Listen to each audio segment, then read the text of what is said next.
Good afternoon, all, and welcome to another edition of the Sal Greco Show. And I'm your host, Sal Greco. Thank you all for tuning in. If you are watching us on YouTube, please hit that like, share, subscribe button, hit that notification button as well. If you're watching on Rumble, hit that like button, hit that Rumble button if you can. And if you're watching us live right now on X streaming everywhere, please reshare this and send this out to your friends, your family, and the low information people you may know in and around your group, because this is a show about fact-based analysis. That's what we do here. There's plenty to talk about today. We're going to get to the whole, there's more information about Sobro Garden and the 40th precinct and everybody's favorite criminal mob associate. But before we get to that, there's a breaking news here. Candidate Brad Lander, obviously, in New York City, he's been going to 26 Federal Plaza, and he's trying to hold the hand of any illegal immigrant that's had his court hearing. And, looks like he interfered with one today. And this is the video here. We're going to show this. Let's play this audio. I'd like to see the warrant, and then I will let us go. Take him in. Let's go. You don't have the authority to arrest U.S. citizens. Sir, you don't have the authority to arrest U.S. citizens. You don't have the, I'm not obstructing, I'm standing right here in the hallway. I asked to see the judicial warrant. By asking for a judicial warrant? You don't have the authority to arrest U.S. citizens asking for a judicial warrant. Go too. Sorry. No way. I'm safe. Where are you taking him? Hello. Hi. Since you have no authority to arrest U.S. citizens, where are you taking me? And with what authority? Why are you arresting With what authority? and where are you taking him? No. Security detail. Number one is going to go with him, all right? Hang on. Where's number one? Hold on. Brett, number one right here, all right? Thank you. I don't know about having no authority to arrest him. As you could see, he was asking about a warrant, that you don't have a warrant for this individual, and then things got out of hand. He's been doing this daily. He walks these people back and forth. Here's another look at this. Here he is getting arrested. Again, when you're in an ICE facility or you're in a federal building, there's different rules than there are any other place in the world. So you have to be very careful. They have certain rules and decorum, and as we learned in the last few years, as in, people that go to the Capitol or federal buildings like that, they have pretty wide range in how they could go after you, prosecute you. So what you would think is a summons, let's say in New York City, that is an arrest in a nice facility. And I don't know, this guy had the same thing as the New Jersey. Remember that mayor Baracus got same thing. He gets arrested doing the same thing. This is like political theater. I don't think his charges are going to go too far, if not completely dismissed. But it's like, a campaign, like a campaign commercial for him. Look at me. I just got arrested because I'm trying to defend illegal immigrants. I don't know. I don't see whether or not they're supposed to do that. It's bad. It doesn't look good or looks good. In my opinion, it's political theater. I applaud the ICE agents and the federal agents in the building for doing their job. You can only take so much. So for me, they did their job. This guy, he's made a habit of this every single day, all day, ushering these people around. And I don't really know. I don't even know what that's about. I don't know what he's doing. I guess he's pandering for the illegal immigrant vote, but they can't vote. So I don't know. I don't know what that is. But he's got a floundering campaign, and I'm sure he's looking for a jolt in the arm. Who knows? Is that going to be what propels the campaign? I highly doubt it. So with that, it's like look at these pictures. Look at him. Isn't that a picture? Isn't that something to have in your hanging up on your wall? I mean, come on. A lot of flailing arms by Mr. Lander, who I've seen this behavior in the street plenty of times with different people. So again, it's political theater. Don't expect. I mean, yeah, is he gonna have a criminal record? Maybe off of this, they're gonna charge him, but they might dismiss the whole case. So who knows? But people like to do that to give a shot in the arm in your campaign, so to speak. Now, getting to the mayor. Eric Adams over the weekend, the New York City mayor, Eric Adams, he did some kind of interview with this guy, Sneeko. He's an anti-Semite, this guy. He's highly controversial. He's toxic. If you're seen with him, you're going to be on every radar in media. And I'm talking about crazy left-wing people like Mediaite or The Hill or CNN, because the guy has said some really crazy, outlandish things. And Eric Adams was there, wherever he is, with this guy Sneeko, whatever he calls himself, and Amber Rose. Okay. Now, they were smoking cigars. Eric Adams says yesterday that he doesn't vet. They should vet who comes to Gracie Mansion better. Because this is, by the way, Gracie Mansion. And he's talking to him about an array of topics. One, again, he's again giving prejudicial comments on the Luigi Mangione case. And he's directly involved since he had his first ever perp walk as mayor, because he never had one as a cop. And you know, they've like tainted that case. It's been like a brutal way of treating a slam dunk case that now should be overturned just on all the prejudicial comments and behavior of actions of Eric Adams and company and the New York City Police Department. But this interview doesn't show him in a good light that he's doing this kind of stuff. But this is who he is.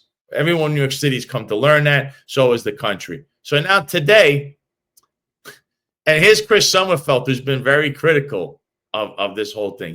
He covers, you know, the mayor. He covers the administration. He's kind of like the Batman of the press corps in New York City. Here he is, says, Mayor Adams says Sneeko, or whatever his name is, the anti-Semitic influencer, ended up smoking cigars with him at Gracie Mansion on Saturday because he invited Amber Rose to come by, saying his son was excited to meet her. He says Rose then brought along some friends he didn't know, including Sneeko.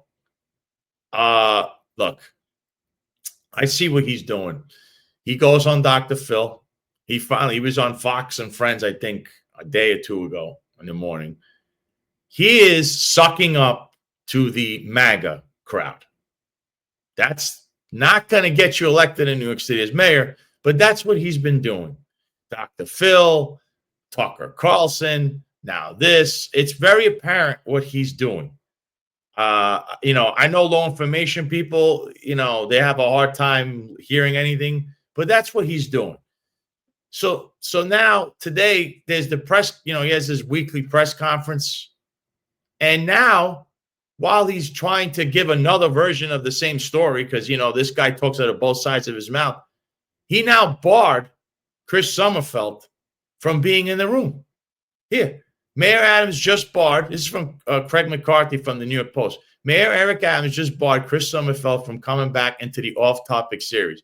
Make sure security knows he's not allowed back into this room, Adams says. Chris is rarely called on purpose during off-topics.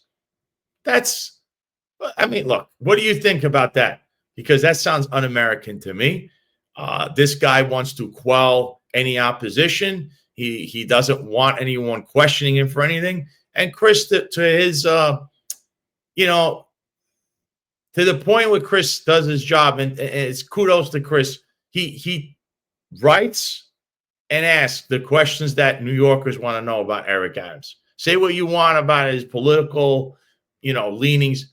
Chris, in my opinion, is an excellent beat reporter who's pretty good with the press corps, because look, he comes up with these things And then Eric Adams doesn't want to answer anything. So what does he do? Bar your opposition. What does that sound like to you? Is this a guy that should be the mayor, despite all the other criminal stuff we know about this guy, all the stuff he's involved in, right? Should he be doing this? Because I don't see why you revoke your press credentials off of a report that doesn't put you in a good light, which you did yourself by inviting these shady, unsavory characters that you're trying to butter up to. You want MAGA world to look at you in a good light. I don't know. That's quite bizarre there. Hunter says Eric Adams gained support from the 2A community for allowing non-residents to carry concealed in New York. Everyone knows that a New York City pistol license is statewide. He doesn't. The reason he even mentions this, Hunter, is because he's a former cop. He has the right to carry a firearm all over the United States. He doesn't like guns. He's not for anyone trying to protect their Second Amendment rights. He is a political, let's say, like piranha. He will go whatever way the wind blows or whatever puts money in his pocket. But so enough with Eric Adams, because the guy is a clown. Let's move on to one of his friends, though. The whole Sobro Garden, Jimmy Rodriguez incident where the self-admitted criminal mob associate was arrested, we think.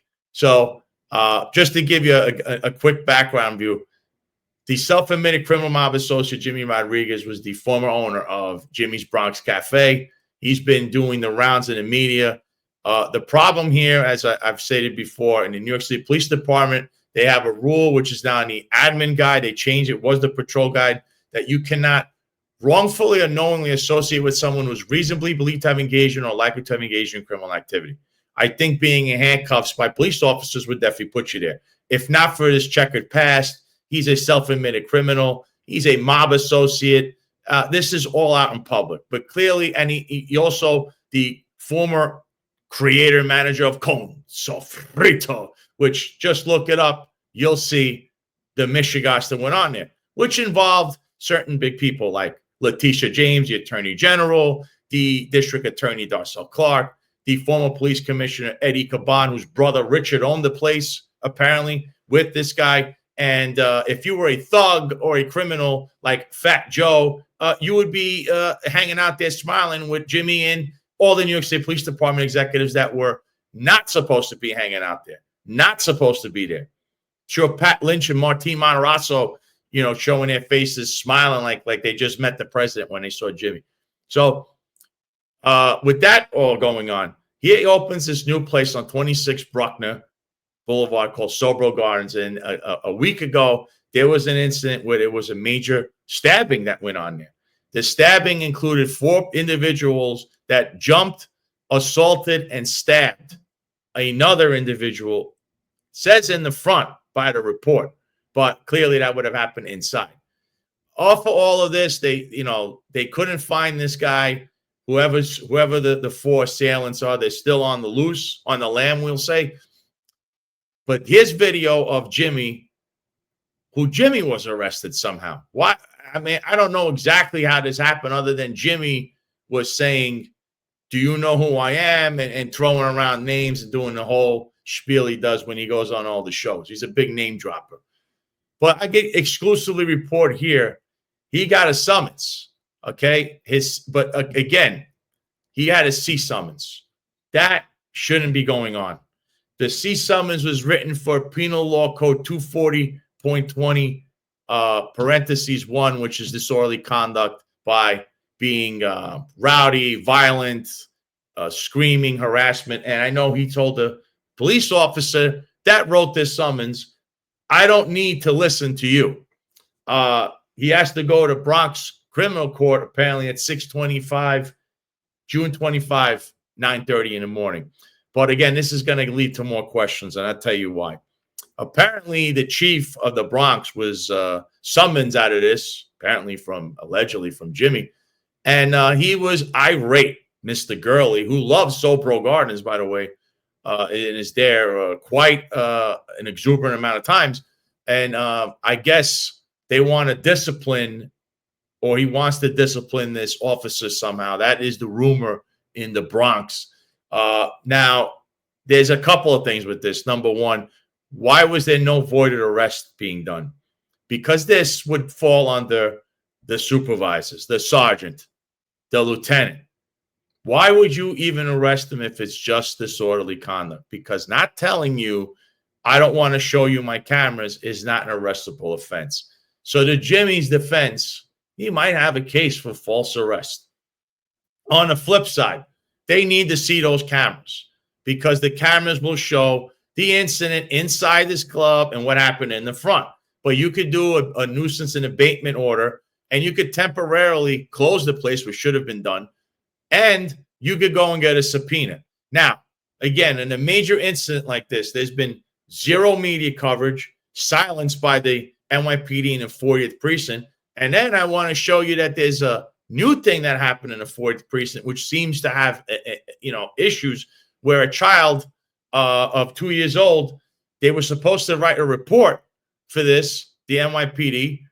Here, let me play this video so you understand, because this video son into a river and walked away like nothing happened. This is the story of Montrell Williams. He was just 2 years old, full of life. He went missing on May 10th during a court-approved custody visit with his father, Arius Williams, in the Bronx. Montrell was never returned. His mom called the police, but they said it was a civil matter. They told her to handle it in family court. She begged for help, but no Amber Alert was ever issued. They said it didn't meet the criteria. Then police found surveillance footage, Arius walking alone, carrying a large black trash bag, heading toward the Bronx River. Later, he told Montrell's mother, "I threw him off the Bruckner Bridge." Cops launched search teams, divers, drones, but the boy was gone. On June 11th, over a month later, a child's body was pulled from the East River, wrapped in a blanket, wearing just a diaper and one sock. They believe it's Montrell. His father was arrested for custodial interference, but hasn't been charged for murder yet. Now the NYPD is under fire for how they handled this case. Why didn't they issue an alert? Why wasn't this treated as an emergency? Why wasn't that baby protected? My son took the baby. I went downstairs to chase him. He was gone. A man threw his 2-year-old son into a river and walked away like nothing happened. This is the... So right there, what I want to highlight is, number one, someone didn't want to take a report, or they didn't want to do a report. Once again, it falls on the supervisors. In the 40th precinct, this entire incident happened in the 40th precinct. What we're having here is there is a cover-up central going on here, whether it be for their seedy little friend there with a shady place, or when you take a basic report. Now, there's a 2-year-old that is now dead because of the ineptitude of the 40th precinct personnel, and Chief Gurley, who can't get his act together, and he's too busy partying with certain people to do his actual job. And that's the only thing he's worried about, apparently, is if anything's going wrong at Sobro Garden. So 40th precinct's under the microscope. I can't believe that other story with the child, and I hope there's people get answers, because there's no answers from Police Commissioner Tisch, who is too busy saying how great she has reinvented the wheel, yet corruption flourishes. And by the way, she was also pictured in the vicinity of one Jimmy Rodriguez. Wonder how well she knows Jimmy. But enough for all of that. We're going to go now into the main topic of today, which is local, national politics and the illegal immigration crackdown, with none other than Jon Fetherston, who has been all over this. If you look on the internet, on his X, on his own show. Jon, welcome to the Sal Greco Show. It's an honor to have you here. Sal, the honor is all mine. Thanks for having me. What a platform. Yeah. Thank you. No, well, I watch your stuff all the time, because you're all over the illegal immigration issue that's like infested this country in the last 4 years, now going on 5. And you pointed to all the issues, right? Every single one. And you're all over an area that people should know, which is Massachusetts and in Boston, and what's going on with that mayor, who seems to have a lot of Eric Adams in her. In fact, she was in front of Congress. So I don't know if we have any videos up. I want to show people that you were, I believe you were on Fox when Mayor Wu went up to Congress. So I didn't want to show people that you are, you've been commenting on this stuff for quite a while. You've been on this topic. So I don't know if you want to say anything about that. I'll play the video after, but I think you're a champion in this category. Well, thank you, Sal. That means a lot coming from you. I mean, here's the bottom line, and this is, as a law enforcement agent, government's first job is to protect people, period. End of story. Mm-hmm. And, I've said it, with the migrant crisis here in Massachusetts, that the government has ultimately even failed the migrants at this point. They've set them up for failure. A lot of people, kind of poke, holes at the migrants. And I have to tell you, running a migrant shelter just outside of Boston, 98% of the people I met were good people, real good people, just came here because Joe Biden and Maura Healey, the governor of Massachusetts, said everything was free. I think a lot of people would sign up for that because it was true. It was true. But the 2% of those people that I met were some of the worst people that I ever met, because there was a reason why they were exported out of Haiti or exported out of Venezuela, out of Guatemala, because they were criminals. So 2% of any demographic, let's just, a couple 100,000 people, that's a lot of bad people, and I would say. we had multiple cases of rapes in the shelter that I ran, sex trafficking, drug trafficking, gun trafficking. And we have a woke governor and a mayor of Boston who just turn a blind eye and say that they will do everything in their power to protect these types of people. And you really just have to take a step back and go, this is a nonpartisan issue. This is a Democrat, Republican, socialist issue. This is a public safety issue. Correct. Nobody wants a rapist living next door to them. Nobody wants a drug dealer living next door. Drug dealers don't want drug dealers living next door to them. They don't want rapists living next door to them. So how is this happening in 2025 in America? And I have to think that so many people are afraid of speaking up nowadays, because they're going to be called out and chastised and, put down, and social media can be quite nasty. But, it's people like you and I, Sal, if we don't speak about it, nobody knows about it. And that's the scary part.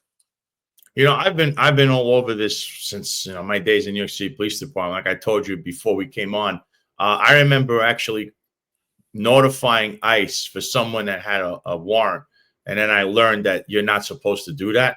You're not even supposed to notify them. It's supposed to be done by central booking, which at that time they already had this law instituted that you cannot do that. So even if someone has an ICE detainer warrant, which means he's wanted by ICE, you're not allowed to cooperate with ICE. That's the NYPD. That's probably Boston PD and the major blue cities. So I don't know how your hands are tied in that you're not supposed to cooperate with them, which we now saw Eric Adams try to buddy up to Trump saying, oh, we're going to, no, you cannot cooperate with. In fact, he tried to bring ICE into Rikers Island, and that was immediately challenged. And the judge, like I said he would, sided with the city, and the city that went against Eric, saying you cannot do that because there's a city ordinance, there's a law, state law. They'll have to end around it. And I don't know, because the city law, this is where you have a quagmire. There's city law, state law, federal law. And I saw recently, too, the other day, Letitia James says that now she's going to start to, I believe, investigate police officers for cooperating with ICE in the state. She mentioned an upstate town. I believe she's really looking at the New York City Police Department. Of course, she won't probe her friend, her criminal mob associate pal, Jimmy Rodriguez, or Sobro Garden, or Consafrito, or the cops that were involved in that whole Michigas, and how the police department's handling that, because she's there. So how could she investigate that? But here, right here, Letitia James probing local cops for misconduct for working with Trump administration ICE. But John, she won't probe the cops that were at Consafrito with her and whatever they would do. Remember, a human trafficking report came out of there. She's not probing that. She's going to probe a cop doing his job because she's trying to, I guess, hoodwink to her base. Yeah, the AG's office asked Oswego County Sheriff Don Hilton for documents outlining any cooperation between local law enforcement officials and federal agencies, including immigrations and customs enforcement, customs and border protection, and homeland security. John, what do you think when you see something like this? This is nuts. The Attorney General she's going to turn on cops. I don't know. That's a legal quagmire there, John. Are we still living in America, Sal? I mean, it's ridiculous. I'm going to share a real quick story with you. It's probably about 14 months ago now. I was actually in the lobby of the Marlborough, Massachusetts police station because I was taking a girl, a teenage girl, who I believe was 15, and I was going to have her testify in front of a police officer about how she was raped the night before. And we're literally waiting in the lobby of the police station. And quite obviously, 2 feds pull up, ICE agents, but they're in plain clothes. And I've been around long enough in local politics to know, a fed when I see one. And they come in, and I actually have a suit and a tie on that day. And they're like, are you with the marshal's office? And I'm like, nope, I'm just here, on a public complaint. And long story short, they go up to dispatch and they let him in the back. And then all of a sudden you hear yelling and screaming. 2 minutes later, they come flying out the door and they're angry. They get back in their car and they drive off. So finally, when the sergeant finally comes out to do the report for the girl who was unfortunately raped, I said, what was that? And they're like, oh, they were ICE agents. They're mad at us because we let somebody go. I'm like, why would you let somebody go? Because they don't have any jurisdiction here. So we let them go. We don't cooperate with them. We only hold them for like an hour. And if they show up an hour and 5 minutes, late, we let them go. And I'm like, what is going on? And still, here we are, 14 months later, and this rape case that I'm talking to you about, still, this person still hasn't been brought to justice. You have to really, and first I want to say the Marlborough Police Department is a very good police force. I'm not here today to criticize them at all. They do a really great job. But the demands come from on high. They come from the governor. They come from the president. They come from the attorney generals. They don't let police officers protect the public anymore. I just don't understand what's going on. Yeah. And why would anybody want to be a police officer anymore with those types of conditions? All you're doing is trying to do your job. But like I said, certain jurisdictions like Marlborough there can't notify ICE, which is ridiculous because you're a law enforcement partner. They just, and I'm sure their attorney general there in Massachusetts is just as crazy as Letitia James and vicious, and she might be worse. Yeah, now that would be something. Somebody would. It's funny because John, her criminality is out in the open. She mortgage fraud, all that stuff, insurance fraud, and she's being investigated on her own. But she has the time to worry about if a cop's notifying ICE when she's saying they're not supposed to. Yet again, she's involved with this criminal mob associate at his nightclub when it was Con Sofrito and it was human trafficking reporter there, and she smiled. And that place should never have been open, John. They had no fire suppression system. They had no C of O in that shed they were partying at. There was rat excrement in the food. And here she is smiling with Jimmy and all the thugs that are there. And don't question her. But she's the attorney general, John. She's the attorney general. So she has the power to make you a criminal, but don't judge her. Don't ask any questions because she's hanging out with a bunch of them. So there's a highly conflicted woman who, if they really dug, I would suspect that she would be indicted for various crimes. But I don't know. Do we have a justice system anymore in this country, John? I don't know. I pray that is still coming. But, I have a question for her. What's going on with the migrant shelter in New York City? Why is it still open? Oh, yeah. I mean, are we harboring illegals here? I mean, what's going on here? What? I mean, it's a fair question. We were all told, Eric Adams is on the couch with Tom Homan on Fox News, and I'm going, what is going on here with this? Saying, oh, we're going to close all these shelters. And, the governor in Massachusetts says the same thing. They're just reclassifying it. They're not closing these things. They just think we're all stupid. And you know what? We are stupid because we sit there and stay silent and go, okay, thank you. Can I have another? Can I have another and another? And, we really have become a sheep nation.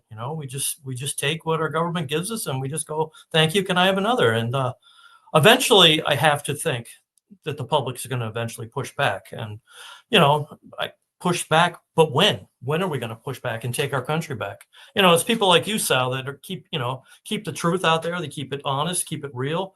There's 3 sides to every story. And, the fact that you're telling these stories is huge. And so thank you for doing that. Thanks, John. You do it as well. But the thing is we're trying to inform the low information people because there's so many of them, and they vote with, they shop at the same store, we're the same skin color, we like the same baseball team, and that's it. They'll just check that person off, and that's what destroys your town. Doing that kind of low information stuff. Nobody's doing any research. Look at the mayoral race in New York City right now. We have one candidate that just got locked up because he's interfering in ICE operations in a federal building. John, I can tell you from experience and being law enforcement, when you're in a federal building, be on your P's and Q's because it's a different, like it's being in the Vatican. Anything could become a federal crime. So I don't know what he thought about when he's interfering in these things, because he's walking this individual, and he does this every day, by the way, from their court cases. But he's asking for a warrant. He's in the ICE agent's face. In my opinion, look, the law is the law. People might argue, but this isn't the NYPD. This isn't Boston PD. You're not in a little town. When you go in a federal building and interfere in their operations, that's how you're going to be treated. He did it to himself. I don't feel sorry for him. I'm actually very proud of the agents who did arrest him today, because he deserves to be arrested. But potentially that guy could be your mayor. I mean, you go from worse to worse. Oh my God, that would be. I'll tell you something too. With that, I think it's like political theater, because you saw the mayor in New Jersey over there, Barack, because he did the same thing. I think he's trying to get his campaign go, because he's dead in the water. He's polling really low.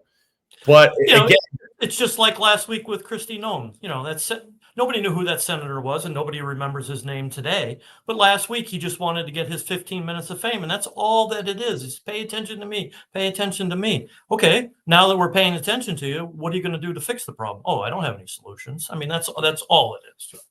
I know. So I wanted, if I could play one of those videos that you have up here, because I know you've been you went after Mayor Wu of Boston. I want to put this up because nobody, I guess my audience is, we hover around New York City a lot with Eric Adams, and I like to highlight different towns, because I always tell them there's a Eric Adams in your town, there's a Consofrito in your town.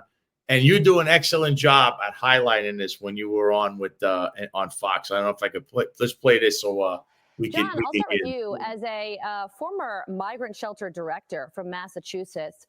What is your reaction to the mayor of Boston's testimony yesterday? Mayor Wu continues to embarrass Boston and Massachusetts with her performance. She paid lawyers $650,000 to coach her up yesterday to put on that pathetic performance. And I will tell you, as a migrant shelter director, that every woman and child in Massachusetts is at risk because of the policies of Mayor Wu and Governor Maura Healey. Yeah, Mayor Wu. What are your thoughts on Mayor Wu and how she's handling this? And I don't know, would she get reelected today if the election was tomorrow? Sadly, Sal, she probably will get reelected. She's running against one of the sons of the owners of the New England Patriots, Bob Kraft, who owns the Patriots. And Bob Kraft is infamously famous because he's friends with Donald Trump. So everybody kind of assumes that his son, Josh Kraft, is a conservative. He's not. He might even be more liberal than Wu. So unfortunately, I do think Wu gets reelected, as horrible that is. But Wu just this week came out and told Tom Homan, the border czar, to take a time out, that Boston is the safest city in America, and that you need to take a time out and basically go sit in the corner. So my only question is, Mr. Holman, when are you coming to Boston and putting her in handcuffs? She is protecting criminals. She's protecting drug dealers. She's protecting rapists, and she's calling you out. Enough is enough, Tom. You've got to come. You've got to come to Boston, and you've got to hold her and the governor accountable. And while you're at it, just swing down to New York and pick up some more people down in New York as well, too. Yeah, New York. Yeah, there's a whole thing with Eric Adams. I have no idea why they have a fascination with this guy, whether it's Trump, his sons, Emo Bove. They're all, I don't know what it was with this guy. He $8 billion, John, he spent with those migrant shelters, right? Mhm. And it was a whole thing because Tim Pearson, his right-hand man, even said, "Where's my crumbs?" It's featured in a lawsuit. And that could just begin to show you what they were looking at investigating him for. But he spent $8 billion. But then I saw the congressional hearing with Mayor Wu was getting chopped up by the congressmen and women that were questioning her because she spent, I forgot, she spent her own amount of money. Oh, she can't tell you. She doesn't know. She doesn't know. She doesn't know how much money. How do you? I mean, look, you had to work in this migrant shelter with this, with this horrible mayor, the police department. Like, what's it like to be in a shelter? Because people always, I saw these videos of, like, you're a director there. You have some. What happened? Do you notify the police that obviously they can't do anything? How do you walk in a shelter? The police aren't even allowed in there. Like, what is the environment in a shelter like that where it's just, oh, come one, come all, and they're just walking from all parts of the country into Boston? Well, I mean, you don't know who you're dealing with. Like I said, most of the people I dealt with were good people, but you still don't know what their true identity was. You don't know what their true story was. They know that they're really not going to get arrested. They know at best the police is going to come and they're going to calm people down. And I can't tell you how many times I called the police for prostitution, for drugs, for guns, for domestic violence. I mean, it was a daily occurrence. And as a police officer, after a while, you just reach your breaking point. And literally the guys, the officers would meet me at the doors and roll their eyes. And now what? What's wrong today? Here today. So, the police were, told by their chief and by the governor, hey, just keep the peace, just keep the peace. So eventually the migrants figure it out, like, we're above the law. The law doesn't apply to us here in these shelters. We had the guy who tried to kill me because I took away his free diapers and formula. He ran his car through my office. He didn't get arrested. He got a traffic violation. I think he paid a $50 fine. But, if that was me coming into your office, that would be attempted murder, right? So it's like, so it's a lawless community. Massachusetts is the only state with the right to shelter law. The other 49 states in the country don't have the law. Our governor, Maura Healey, was the former attorney general, and most people with common sense have said that she has misinterpreted the law to fit her narrative. And there's a reason why the other 49 states don't have it, because it's lunacy.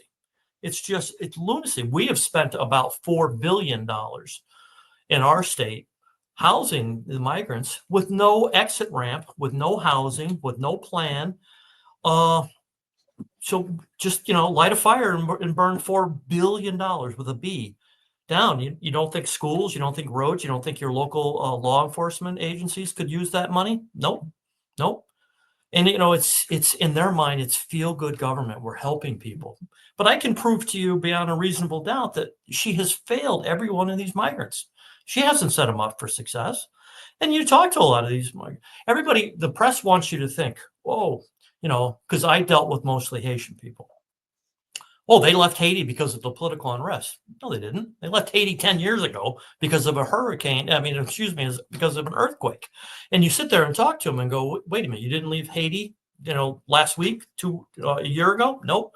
I was in Chile for a while and they made us work in Chile. So we left Chile and we went to Brazil, and we were pretty content in Brazil. And then we said, hey, Joe Biden is, telling us to come to America, on the one app system. Everything is free. And then when they got to the border, which, is not always easy to do, I'll give them the credit for that.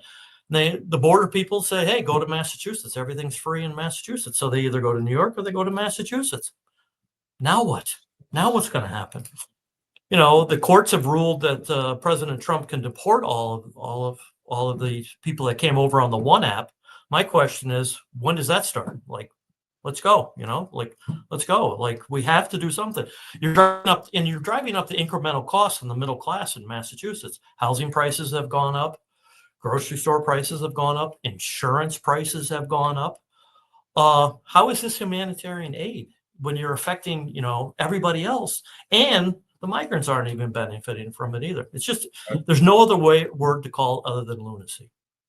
Now, and also, not only was this in Boston, I believe, I think I saw you even posting about Lawrence, Massachusetts, right? There's a whole corruption scandal over there, because I remember seeing you post that the city and state employees, police, the metro, like the other state and city agencies, there's an overtime scandal there as well. There was one in the New York City Police Department.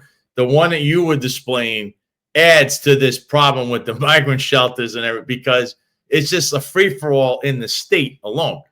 And that's another thing I wanted you, because I know you mentioned Lawrence. I remember seeing that Lawrence was under fire for stuff in Massachusetts where they have their own migrant shelters and illegal immigration problem. Yet I don't see anybody doing anything. That's the problem.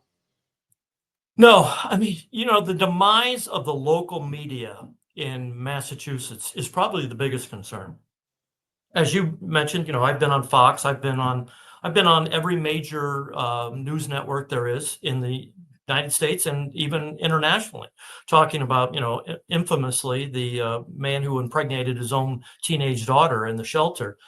That has made the headlines, but yet not one single Boston media outlet, news channel, has ever even reached out to me for a comment, much less to do a story. So the governor controls the media in Massachusetts. The governor, by controlling the media, she controls the narrative. The hardworking public, got 2 kids in school, working 2 jobs, 3 jobs. If they don't see it on the news, it's not happening. It's not real. The public doesn't know what they don't know. And that is what the scariest thing is. You don't know that your state police are a huge overtime scandal. You don't know that your state police has a crime lab problem. You don't know that there is corruption inside your local police forces. The uninformed public just goes about and goes, well, if I don't know about it, it's not happening. That can't be true. It's not happening. But it is. So how can I just sent a letter to Attorney General Pam Bondi requesting an investigation on the migrant shelters. It went to every major news source. Almost half a dozen major news sources did a story on it that day, called me for comment. National news stories. Once again, not a single newspaper or TV station in the Boston area reached out even for a comment. I would even be happy, if it was a contrasting article or something like that. I'm all for that. There's, I can handle something like it. Not even anything like that. A whistleblower is reaching out to the Attorney General of the United States of America saying, I think there's enough here for you to do an investigation. And the local media doesn't care about it. What does that tell you? The cover up ensues, kind of just like I mentioned earlier in the show with the criminal mob associates restaurant there or establishment in the Bronx, where they're covering, they don't want to mention that there was a stabbing incident there. I wonder why. And you see the media not covering that. We also saw the media being very slow with how the migrants, we were quick to portray New York City as, this welcome mat for all illegal immigrants. Meanwhile, the horrors that went on in the Walcott Hotel, my friend Jason Goodman crowdsourced the truth. He was very adamant about that, but they always made you think about the other hotel. There was another hotel, not the Walcott, that they kept. The Walcott Hotel is the one where there was a lot of shady stuff going on there. Mm-hmm. Yep. The other hotel was more the Roosevelt, I believe, the one that they were showing you all this stuff going on there. It was a lot worse at the Walcott. So they were quick to quell anyone that questioned anything about the Walcott Hotel.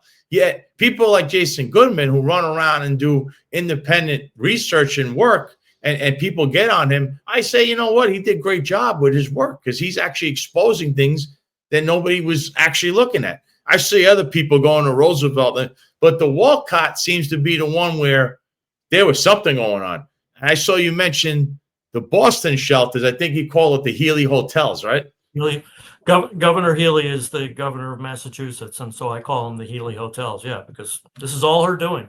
All her doing. And this cost, we still don't know what it costs the state. Well, you know this, Sal. I mean, raw cost on just hotel and lodging is $4 billion. That's easy math right there. $4 billion. But what is the price of a school teacher?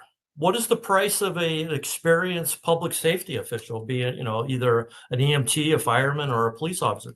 What is, let's just say it's a captain in a local police force who says, you know what, I'm too old for this shit. I don't need this anymore. I'm going to retire. I can retire. So what's the price tag on that guy? What's the price tag on that third grade teacher who doesn't have time to focus on, some problem students in her class, students that are struggling? And she goes, you know what? I'm just going to go to a city or a town that doesn't have a migrant shelter in it, and I'll be a teacher there, and I won't have so many problems. You can't put a quantitative price tag on something like that. And to me, that's the most expensive thing. You lose a good public safety official, you lose a good school teacher, you lose a couple elected leaders that are getting sick of everything going on. What Put a price tag on that? You can't put a price tag on that, and that's the most expensive thing. So I mean, and for what? And for what? I'm all for helping people. I really am. I've been in, public elected office for a long time. I've been a public servant for a long time. I believe in helping people. I believe in giving a hand up. I certainly don't believe in giving a hand out, but giving a hand up and helping people and holding people, accountable for, like the help that you do give them, and encourage them to help themselves a little bit. But here, when you give the migrants everything for free, set zero expectations, prove to them that the law does not apply to them, and then at best they're going to work a minimum wage job or a couple dollars above minimum wage and go live in Massachusetts. Massachusetts is probably the first or the second most expensive state in the country to live in. I believe so. How can you do that? The math, I mean, third grade math doesn't work on that. So who are they benefiting? Anybody? And this was all about getting more votes to keep power. You can't convince me otherwise. You cannot convince me otherwise. Yeah, it's like I don't know what do you see going forward? How does Massachusetts solve this problem other than, I guess, try to vote your way out of it? But you're full of low information vote. I mean, Massachusetts years ago was a Republican stronghold. Now it's completely gone, and they've actually infected New Hampshire because those voters went to New Hampshire, which at one time New Hampshire was a Republican stronghold as well. So it's what do you do? Because I still see the shelters going on. They're still giving handouts to everyone, even though like here, top 5 most expensive U.S. states based on the cost. Massachusetts is 4th. California is number 1, of course, but number 4 is Massachusetts. So right there, that shows you what you're saying is right. How do you go forward in Massachusetts? How do you solve this? Well, we just have to get more, I mean, there's a one-party rule in Massachusetts, like you said. It's not even so much Democrat. It's woke liberalism. It's socialism. Socialism has really creeped into the Northeast, New Hampshire, not so much, but, I mean, you definitely got Massachusetts, Rhode Island. You're seeing it in New York State yourself, too. Connecticut, you're starting to see it. It's really taken a stranglehold. But if you look at the voting map from the last presidential election, the only place that you see that is in the Northeast. Even out in California, there's a lot of red communities out there. Down south, there's a lot of red communities. The only place that still has that woke liberal agenda stronghold is the Northeast. And, it's time for people to rise up. And I'm not even saying vote Republican. Personally, I think you should vote Republican. But, just put in, libertarians, put in moderate Democrats, put in people with some common sense, and stop pushing their narrative and their agenda down on us. And then asking us to pay for it and like it, too, at the same time. So people just have to get involved. I think the last moderate was probably Democrat, would have been a Republican. They would have been JFK. I think after that has not. They've all shown signs of some kind of progressivism or liberalism, you can't reason with them. There's no discussion. To them, it's one way, the whole way, and there's nothing else you could talk about with them. I've seen that over and over. Yeah. Now, one last thing I was thinking, when you were at the shelters, right? Did you try to report things like did you see, like, obviously if there were gangs or whatever, or did anybody care to hear your voice while you were there? Or was it, like I said a couple times during this interview, I've been a long time elected official in Massachusetts, either on the state or on the local level, and very active for the last 25 years in the state. I know the governor. I've known every governor for the last 25 years. I know the district attorney. No, not friends by any stretch of the imagination on either one of them. But I reached out to both of them and said, hey, listen, I've got a serial rapist in the shelter. Before they became national headline stories. Before I found out a man impregnated his own teenage daughter and said, I've got a problem here. Pick up the phone, call me back. Never called me back. I reached out to the chiefs. I reached out to mayors. I reached out to the governor and the DA. If the phone don't ring, it's them. Because they've all been told, just like the media, to keep this out of the news, keep this out of the, keep this out of the public's eye. We don't want people to know what's going on in their backyard. And I have to give credit where credit's due. Maureen's done a really good job of keeping this out of the public eye.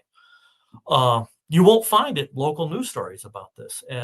But the fact that a DA won't return a phone call or have a low-level staffer just pick up a phone call and say, wait a minute, did you say we have a serial rapist living in a shelter? No, still to this day. And Sal, I haven't been shy about sharing that story with anybody. No. So if it wasn't true, don't you think they would have called me out on it? You know what I mean?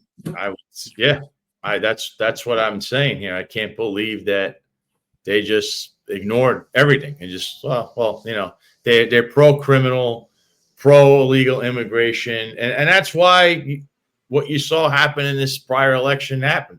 But of course, Trump has his good things and his bad things, like what we're seeing now with this conflict. So now this is Israel-Iran conflict. You keep hearing conflicting things, but it appears that Trump is going to somewhat aid Israel. We don't know exactly how, but he's basically got Iran saying, you better come to the table with Israel, and he's hanging this over their head. And I don't know if they're still bombing each other, but you have any thoughts on any of that? I'm not one. I'm not a interventionist, or I know that John McCarty, a friend of he's Finest Unfiltered podcast. He was very critical of. He doesn't want to get another war, another never-ending Middle East cycle. Israel's a partner. I say help as much as help them without being involved is what I'm saying. I don't send a missile. Don't be doing it, because then that's a war. And whether people think it's a good idea or it's a bad idea, that's not what we voted for. That's what I'm saying. I know Tucker Carlson caught a lot of stuff yesterday. Mm-hmm. I know Tucker, look, it's not, we're not saying we're against Israel. We're just saying we don't want to be sending potential troops or anything crazy, because that's what ends up happening in a never-ending Middle East war. And that's all the MAGA base and the voters of America, I think, say. That's what they want. What do you say about it? I don't want to see, American troops involved in this at all. If Israel needs our technical assistance or use of some equipment, much like we help out in Ukraine, I can see that. But committing troops to it, I think, is a horrible mistake. And like you said, I didn't sign up for that. No. Yeah, that's my feeling on it. I'm not saying that it's a right approach. I just think this, like they were helping them technologically. There's weapons and stuff. America's there. But when you start hearing them moving troops in the region and stuff, okay, now we saw this before. It was called Operation Iraqi Freedom, and remember what happened there. And I'm kind of shocked from Trump, whose rhetoric has always been to not be for war and be for peace. Again, I don't know where this leads to. I've been hearing the same thing about Iran since I was a kid. They had all these weapons of mass destructions and stuff, and yet it's now over 40 years later. What happened? We haven't seen anything. And I heard Tulsi Gabbard said that they were trying to enrich the uranium, but there's no evidence of a nuclear facility. And I heard BP Netanyahu said it was Iran that was going to try to kill Trump last year 2 times, right? Yet we saw who those 2 assassins or would-be assassins were. There was no Iranian blood in any of that. But you know what I'm saying? There's a lot of deception, and that's the problem with this. I just want no American intervention in any foreign war. That's the stance I'm at. You could help your allies technologically. I just think if there's 1 foot of American soldier on that soil, you're going right back to where you were almost 20 years ago. And I think that's what the public voted against. We don't want that anymore. I couldn't agree more, Sal. Couldn't agree more. Yeah. So before you go, what's your favorite pizzeria or pizza in Massachusetts? It's not going to be a popular one with your viewing audience, especially with your viewing. But Papa Gino's makes the best average chain pizza that there is. But Seen that. Regina's is pretty up there too. But I've been to for Regina. consistency, I'll tell you Papa Gino's. I tell you what, Regina's. Dave Portnoy might not like that, but Yeah, well, Regina's. I was there, and it reminded me of an old school, like New York. Like it's like it mirrors that. It's the old school, like Boston pizzeria. Mm-hmm. That is the old school New York pizzeria. It kind of goes hand in hand. A taste of Boston would be Regina's to me, especially in Little Italy down there, which, by the way, Mayor Wu tried to destroy. Just so you out there, she tried to destroy the small businesses down there in Little Italy. And she's married to an Italian, but she says a lot of anti-Italian rhetoric. She's quite. If you want to take Mayor Wu off of our hands, feel free, please. Yeah. Well, I live in Fort Lauderdale now, and we have a whole different thing down here with the mayor here. But her and Eric Adams go hand in hand. Yet the Trump administration seems to love the blue MAGA mayor Eric Adams, and they detest Wu, but we don't see any action yet. Inaction by Trump. Nope. So, John, where could people see your show? Where could people reach you if they want to contact you for anything, or check you out on social media? Give me a follow on X on Local Politics Is. That's Local Politics Is. You'll see a link to our YouTube channel there. All Politics is Local. And Sal, thank you so much for having me on. It's a pleasure, and it's a true honor to be with you. Same here, John. I definitely want to have you come back when you break your next big story in Massachusetts, because it's all linked together. That's what I'm trying to show people. What happens in Massachusetts happens in New York, happens in California, wherever you're at. Turn around. What you're talking about is happening in your town. It's just not oblivious. You gotta pay attention. Yep. All right. Thank you, John. You have a good day. Rest of your day. There's Jon Fetherston. When I think of what's going on in Massachusetts, I go right to his page, and you see it over and over again. Everything he's posting, you go, my God, you scratch your head and go, that's what's going on out there. Oof. But now, on to the producer's take. Here's my producer, Jack. Jack, how's everything going in wonderful South Florida for you? Everything's good, but kind of the central theme of this show, unfortunately, so rings true. It's like no matter where you go in the country, you're always going to have political problems, right? So even when I'm getting my hair cut yesterday afternoon, I'm talking to my barber, and over the course of our conversation, I come to find out that the mayor of West Palm Beach, where I live, Keith James, is looking to push small business owners out in hopes of building skyscrapers and bougie apartment buildings. So there's turmoil, there's issues everywhere, unfortunately. It's kind of like, when you go to the carnival and you play whack-a-mole and you whack a mole and then the mole pops up somewhere else and you try and whack it again and you're constantly like moving around and failing the entire time at what you're trying to do. Yeah, I mean, that's what I feel like politics, unfortunately, in a nutshell can be like in today's day and age. So I think that John brings up a very good point in that regard. Yeah, I think, he says local is key. I've been trying to say that. Here's our favorite member of the Finest Unfiltered Comments. Folks, if you want, I've saw this guy's on X too. He is by far one of the leading voices for low information people in this country. You can follow him. Everything low information is this gentleman, Juju, right there. Says non-New York residents talking about New York. Never not funny. Suit up as a police officer, pal, and then you tell me that. I don't character, but he's extremely low information. So and for those of you guys who are watching at home, I don't understand the angle of you guys don't live in New York, so you're not allowed to talk about it. So does everyone who talks about the White House and Washington and everything that's going on elsewhere, somewhere where they're not currently living, are they not allowed to have an opinion on it?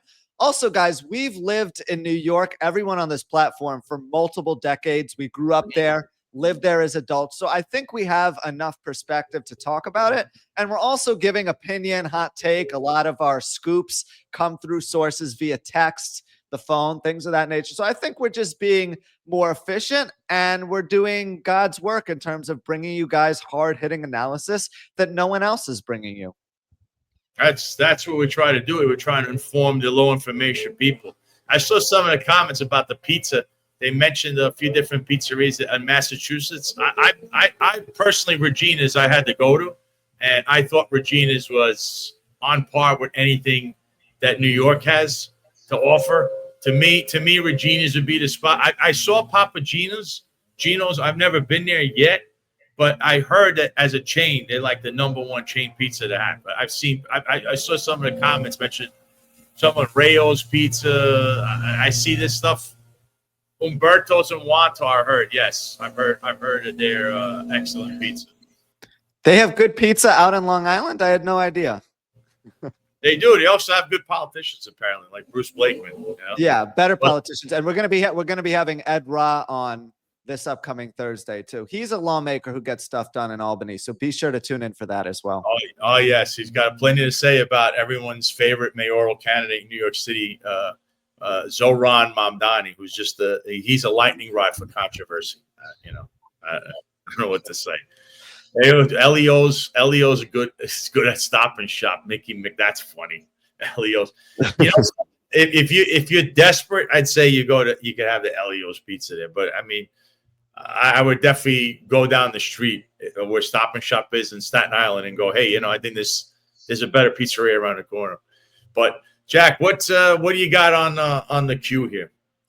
Yeah, so all of you who have kind of been following the results of early voting in New York City kind of came to see that the Bronx, surprisingly enough, had an abnormally turnout. So lo and behold, I decided to write a column, which you can find on X, about the low turnout and the reasons behind it. And just to give all of you guys some numbers so we can understand where we're at, this is kind of what early voting looked like in each respective borough. So as you guys can probably see, when you consider these numbers proportionately speaking, turnout in Manhattan was by far the best. Now, Queens got pretty good turnout as well, as did Brooklyn. But what really pops out to me, Sal, is the turnout in the Bronx, because you have 1.4 million residents, yet only 5,000 people voting. Now, unfortunately, and I've talked to a lot of people in terms of doing research behind this, in terms of figuring out and diagnosing the stem and the root of the problem, I think this is very multifaceted in a number of ways. The first thing that I think tells the story is the fact that the Bronx has the lowest proportion of, or one of the lower proportions of college-educated grads. And then they also have a very low income, right? $47,000 compared to $101,000 in Manhattan, which is roughly half the income. So you're getting a voter pool. And Sal, you know this because you worked as a cop up in the Bronx as well. You're getting a, generally speaking, much less educated, a lot less informed, and a lot less of a financially literate audience when it comes to voting. Now, you can look at this in a couple of ways, right? Like, they're not as informed, so they might just write it off and decide not to vote at all. But on the flip side, some of them might be very impacted by some of the policies at play, right? We saw Jessica Ramos come out and endorse Andrew Cuomo, partially because a lot of her constituents are union employees and she thinks she can get things done with Cuomo in office. That was kind of part of the motivation. But I think another thing that people aren't considering is the fact that only one of the politicians in the Democratic primary, Assemblyman Michael Blake, who previously served the 79th district, is from the Bronx, right? From Queens, you have Jessica Ramos, Adrian Adams, a former city council speaker, obviously Zohran Mamdani, who's kind of the runner-up to Andrew Cuomo at the time being. In Brooklyn, you had Zelnor Myrie and Brad Lander. So the point here, Sal, and to everyone watching, is you had very prominent politicians from all of the other boroughs. And I put Whitney Tilson in that category for Manhattan, even though he's a lifelong businessman. But you had prominent politicians hitting the streets hard, getting their voice out there, people who were well recognized and known in the community in all of the other boroughs, but you didn't have that in the Bronx. So that was kind of another reason why the turnout is low. And interestingly enough, and this is the last thing I'll point out before throwing it back to you, Sal, Zohran Mamdani's camp put out a little canvassing find me if you can type of graphic, if you want to call it that. And all of you guys will probably notice that when you look at North Brooklyn, I'm talking about kind of this area by Williamsburg and Park Slope, there's pins everywhere, right? Same for the Upper West Side. But then when you get out to areas of Queens that are a little bit further east than his district, he's really not trying to cover that terrain. And the same can be said for the North Bronx. Now, the North Bronx is obviously different than the South Bronx, with Kingsbridge and Riverdale being a little bit more affluent. But Mamdani is really not campaigning in certain areas. And I think that was kind of another one of the reasons that the Bronx had abnormally low turnout. Look, none of the outer boroughs are probably going to make or break anything that happens during this mayoral election. But the fact that they're going to be amongst the most impacted, yet are voicing their opinion the least, is puzzling, staggering, and very surprising to me. Yeah, I think more people might be showing up at Sobro Gardens than actually voting in the Bronx. Actually, that might be a fun fact. I don't know if it'd be a fact, but that was a low voter turnout. I don't know what to say there. I thought there'd be people wanting to vote in droves against what they're seeing. Look at that number. That should be a lot higher in the Bronx. The Bronx, I think, has, I mean, for all the millions of people there, I would see they should be above Manhattan, who notoriously people don't vote in Manhattan. I don't know why, but the voter turnout in Manhattan is usually lower than, per capita, how many people they have. It's usually lower than the other boroughs.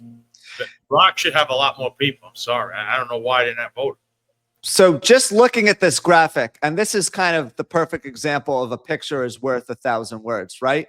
The difference in voter turnout between Manhattan and the Bronx is larger than the number of voters who turned out in Queens, which is a borough with 2.3 million residents.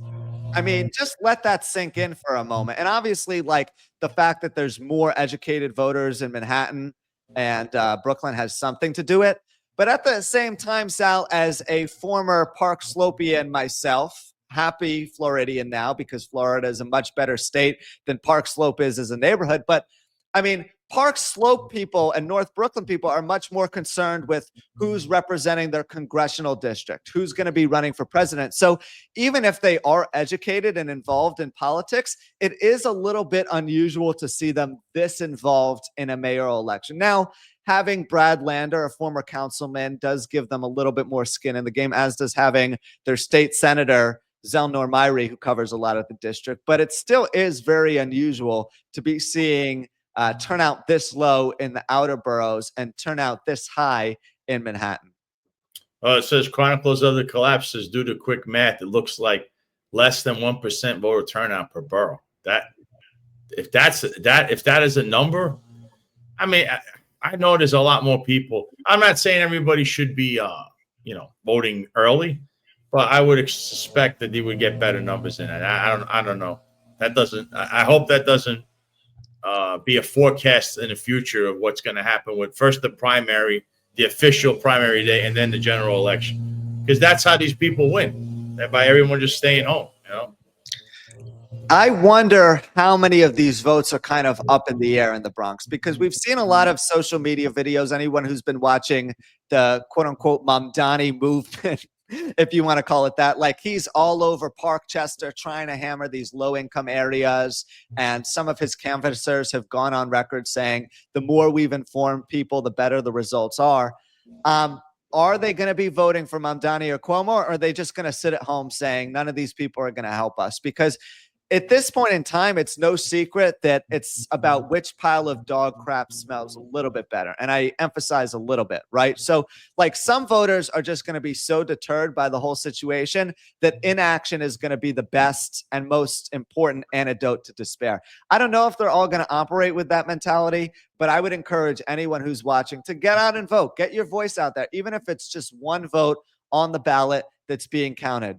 You still did it. You still obligated your duty. So just go out there and vote and be involved in the decision-making process that goes on, and enjoy it, because you don't get many opportunities to do something like this. And I know a lot of you are very frustrated. I agree. So I wanted to get into one last thing is that the Mets had a bad weekend, huh? They got swept by the Tampa Bay Rays. We don't have a stadium. It's really pathetic that they even swept the Mets. The Tampa Bay Rays, I think, might be kryptonite for both the Mets and the Yankees at this point in time. It's been a very long time since the Mets have had any success against this squad. But, Sal, I think there's reason to be concerned about the Mets at this point in time, right? Because the Mets obviously got off to the scorching hot start, and everyone goes through lulls over the course of 162 games. It's baseball, right? But at the same time, their pitching rotation is starting to show some flaws. Paul Blackburn, who was supposed to be kind of the glue keeping the pitching staff together, is the sixth man, either starting games or coming out of the bullpen, has looked absolutely awful. Griffin Canning, who had that incredible start, is looking like he might be the odd man out. So rotation that was once the strong suit of your team is starting to look like it could potentially turn into the most fatal flaw. And if the offense continues to struggle in the way that they have, they're not going to be able to score 8 to 10 runs every single game to bail them out. No, I agree. But again, they played a really good team in the Rays, but they could be the kryptonite for the Mets and the Yankees. Yankees have lost 4 straight all of a sudden. You know? Yeah, and then the most surprising news of the weekend, and I can't believe that Mikey McMurphy got to it before us. Rafael Devers, after an incredible game where he clubs another home run right over the Green Monster, and the Red Sox sweep the Yankees to move to within, I believe, 7 games in the American League East, which is nothing in mid-June. They trade the superstar away to the San Francisco Giants. Now, similar to the Nolan Arenado deal where the Rockies kind of shipped him out of town and paid him $50 million not to play for the organization, which was malpractice if you ask me. This was a very similar situation with Devers, right? Because he's one of the best hitters in all of Major League Baseball. He had single-handedly carried the offense since Alex Bregman went down. But there was a little bit of awkwardness in the air, if we can say so, right? Because the Red Sox asked him if he was willing to go and play first base and then third base when Bregman went down. And Devers came out and publicly said, look, I've put my glove away. It's sitting in a drawer, and I'm not going and getting it ever again. Right? He ruled out that possibility. And the situation unfolded in a very ugly manner in front of the public, where both sides were very upfront about what was going on behind closed doors, which you shouldn't be in the world of sports. So Devers is shipped out. The Red Sox, on paper at least, are a much worse team. You have a superstar who was doing great on the East Coast. Now he has to go on the West Coast. I think this is a classic example of a situation where no one wins. And ultimately, if Devers' production takes a hit, we're going to be reflecting on this, wondering why the two sides couldn't just put their differences on the back burner, especially when they have a lineup that's so explosive. Yeah, I don't know how that happened. That was crazy that they traded him right after that. But Boston is, what can I say? You just heard a whole show about Boston. I have no idea why the Red Sox did that. And they trade away their best player right after they beat the Yankees 3 games. The lone silence says at least the Dodgers did not get him. They buy everybody like the Yankees used to do. I miss George, willing to spend whatever it took. So I think Yankees fans, in response to the lone silencer, Yankees fans will be wearing Mets hats if the Mets and Dodgers meet in the NLCS again. How are the Dodgers not public enemy number 1? I don't care what team you're rooting for. They've bought everyone. They take all these deferred contracts. Every single player at the back end of their career who has been a superstar in their respective team yet knows they're not going to have a chance to ever win a World Series in their current situation, jumps ship and all of a sudden wants to join forces with them. And it just epitomizes in a nutshell everything that's wrong with baseball. Now, of course, we're Yankees and Mets fans. Those teams operate similar to the Dodgers, not exactly the same, but they spend a lot of money. They have a lot of big contracts too. But the Dodgers, in the way that they have kicked it into another gear, especially signing Blake Snell and some of these other relievers, Tanner Scott, after winning the World Series, like, you don't need to keep doubling down and down and down again. I think the situation with the Dodgers and all this deferred money is going to lead to some tension with the collective bargaining agreement, and we could see another holdout next spring because it's just inherently unfair how they've stacked all the cards in their favor. But how can you not hate the Los Angeles Dodgers? That being said, teams that you hate, you also love to watch. And I'd be lying if I said when I was having trouble falling asleep at night, I flipped on the Dodgers. That's the first thing I want to do. They are must-watch TV. They're always good at finding the B-level players and making them A-level caliber or capable of A-level production. Kike Hernandez, Andy Pages, to name a few. But yeah, it's hard not to hate that organization with what they've done in the past couple of years. No, I gotta be honest. The Dodgers look, again, they're gonna be there at the end. It's a question of, do the Mets make it? I don't know. Luke getting swept by the Rays, who don't have a stadium, is not a good look. And that is that. So I guess we'll see you on Thursday with another producer's take. We'll see what else is going on. Before I go, Craig McCarthy has now posted that ICE has responded to the arrest of Lander, accusing the comptroller of assaulting a federal agent as well as impeding an investigation. So that is the latest on the Brad Lander thing. Again, I think it's all political theater. He got arrested because he wants to be like Rod Baracos there from Trenton. Because where's this going to go? You're going to really put this guy through for this kind of stuff? I mean, yeah, he's going to get in trouble. But in the end, a wink and a nod, don't do it again. It's just the same old, same old. Wow. What an interesting day, huh? All this crazy stuff. That's this show in a nutshell. So, again, tune in on Thursday. We're definitely going to have, I believe you heard Jack say, we're going to have a New York State Assemblyman on who's going to be discussing a lot, including Mr. Mamdani. Tomorrow morning at 8:05, you could watch a Finest Unfiltered live, John and Eric. I'm sure there's going to be something coming up this week. They're going to have a special show about something, I think Friday. But you wait for that one. Also tomorrow, the Executive Perspective at 17:05 Eastern or 5:05 Eastern. You can check that out, Rob and Ron. They'll be giving their executive take on a lot of issues in the New York City Police Department and New York City in general, what's going on there. So that's all, folks, from here. Tune in on Thursday at 1:05 Eastern or 13:05 Eastern for Sal Greco Show. I'm signing off here from Florida. I hope everyone has a good rest of your day. Please like, share, and subscribe. Thank you to all in the comments. Thank you all for watching. Yes, Ed Ra will be the guest on Thursday. And once again, I'll see you all on Thursday. You have a good rest of your day.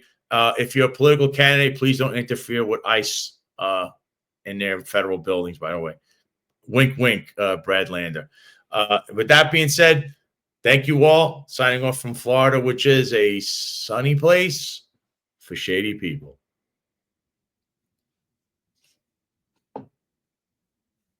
So this is a biblical moment. When Jesus was on the cross, he said, God, forgive them, for they know not what they do. All these Negroes who are asking me to step down, God, forgive them.